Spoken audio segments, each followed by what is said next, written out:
Assalamualaikum, perkenalkan nama saya Abdul Gofur. Kali ini kita akan membahas materi konsep teknologi tentang sistem manajemen basis data, keamanan komputer, etika, dan privasi.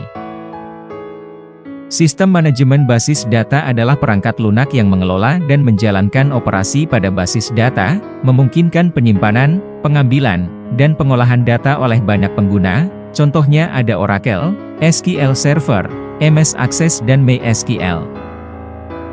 Kelebihan SMBD dibandingkan flat file. Dari segi performa SMBD memproses data dengan cepat, efisien dalam penggunaan media penyimpanan dan memori, sedangkan flat file kurang efisien untuk data dalam jumlah besar. Kemudian dari integritas data, SMBD mengurangi redundansi dan memastikan keakuratan data, sedangkan flat file redundansi data sering terjadi, yang menyebabkan pemborosan penyimpanan. Kemudian untuk independensi pada SMBD, perubahan pada struktur database tidak mempengaruhi aplikasi yang mengakses data, sedangkan flat file perubahan struktur sering memerlukan perubahan pada aplikasi.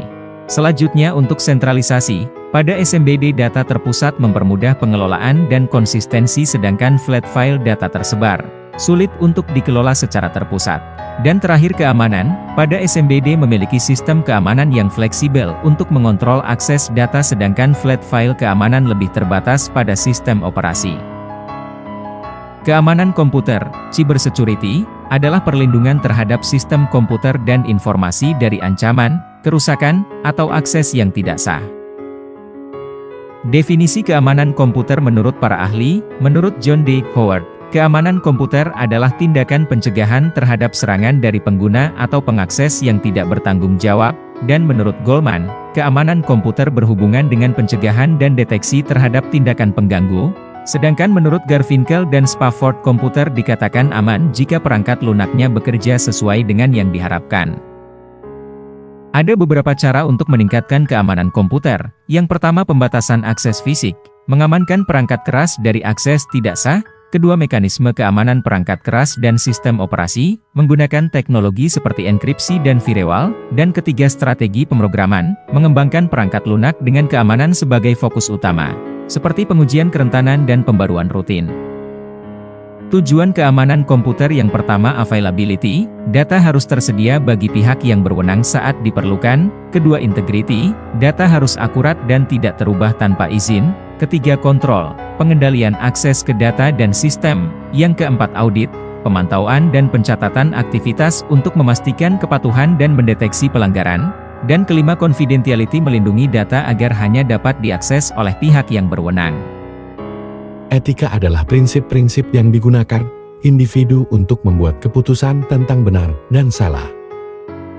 Pada prinsip dasar isu etika terdapat kerangka etika yang terdiri dari utilitarian, memaksimalkan manfaat atau kegunaan bagi banyak orang.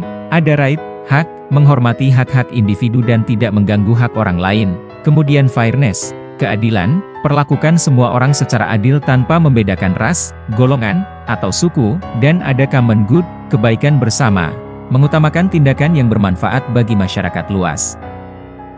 Berikut ini adalah langkah menentukan kerangka etika. Pertama, kenali masalah etika. Yang kedua, dapatkan fakta. Yang ketiga, evaluasi alternatif. Yang keempat, buat keputusan dan uji keputusannya. Dan yang kelima, bertindak dan refleksikan hasilnya.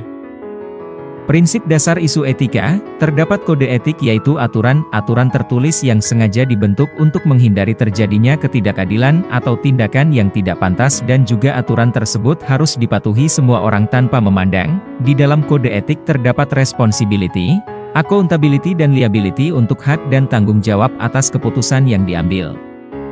4 kategori umum masalah etis terkait dengan teknologi informasi. Pertama, privasi issues adalah mengumpulkan, menyimpan, dan menyebarkan informasi tentang individu. Kedua, akurasi issues adalah melibatkan keaslian, kesetiaan, dan kebenaran informasi yang dikumpulkan dan diproses.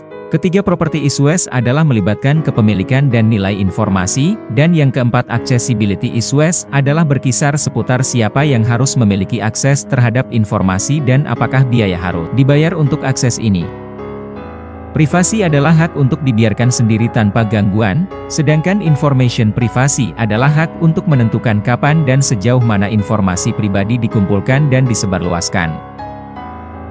Isu-isu privasi yang sering terjadi, terdapat mata-mata elektronik, pengawasan dan pengumpulan data secara elektronik, kemudian database informasi pribadi, pengumpulan dan penyimpanan data pribadi dalam database, kode dan kebijakan, informasi di internet di mana pengumpulan data melalui aktivitas online, dan aspek privasi internasional. Beberapa contoh yang perlu diperhatikan dalam privasi, ada berkas digital di mana data yang dikumpulkan dari berbagai aktivitas sehari-hari seperti transaksi ATM dan panggilan telepon, kemudian data agregators yaitu perusahaan yang mengumpulkan dan menjual data publik dan non-publik. Dan ada profiling yang sering dilakukan yakni proses pembuatan profil berdasarkan data yang dikumpulkan. Berikut rangkuman dari materi ini, pada SMBD, keuntungan dari SMBD meliputi performa yang lebih baik, integritas data yang lebih terjamin, independensi, sentralisasi data, dan keamanan yang lebih fleksibel dibandingkan flat file atau spreadsheet. Kemudian pada keamanan komputer, fokus pada melindungi data dan sistem dari ancaman dengan tujuan ketersediaan, integritas, kontrol, audit, dan kerahasiaan. Selanjutnya pada etika, prinsip dan kode etik yang membimbing perilaku dalam penggunaan teknologi informasi, termasuk pertimbangan tentang hak, keadilan, dan kebaikan bersama. Dan terakhir privasi, hak individu untuk mengendalikan informasi pribadi mereka dan isu terkait dengan pengumpulan dan penggunaan data pribadi. Sekian dari saya Abdul Ghafur. Bila ada salah dalam penyampaian materi ini mohon dimaafkan. Terima kasih dan sampai jumpa.